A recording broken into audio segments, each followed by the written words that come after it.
Can you help us understand why profits are so high? I mean, gas prices did decline during the summer, but then they went back up again. This is a commodity business. Profits actually have been very skimpy over the last 10 years as prices fluctuated and frequently collapsed the last time in 2020.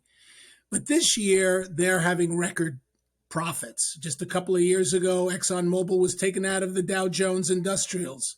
Now they are reaching record highs and their stock price is high. This is because the oil and the natural gas prices have come up so far, partially because of the invasion of Ukraine and sanctions on Russia, a major producer, and partially because there's been a lack of investment in refineries and in production the last few years. The president and other critics of the industry, they call this in essence war profiteering and that these companies are Mhm. gouging American consumers. Is that a fair accusation? Certainly, they're making a lot of money and there's a war going on. And so that's not a pretty picture. And you don't see oil company executives crowing about it.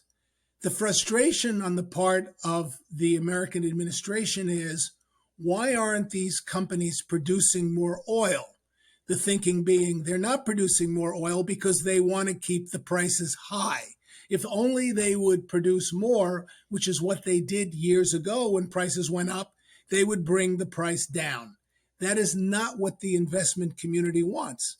The investment community wants exactly what the oil companies are doing, and that is returning the cash to their shareholders in the form of dividends and stock buybacks. The oil executives say, look, if we produce more, we are going to bring the price down in a year or two, and the oil that we are going to, the oil and the gas that we're going to get out of the ground is going to be worth less, and we're paying more now to get it out of the ground, so we're going to lose money. And this is exactly what happened several times in the last few years. So the oil companies are saying, we are not going to make that mistake again. Now, of course, the oil companies are thinking about their bottom line. The president is thinking about national security.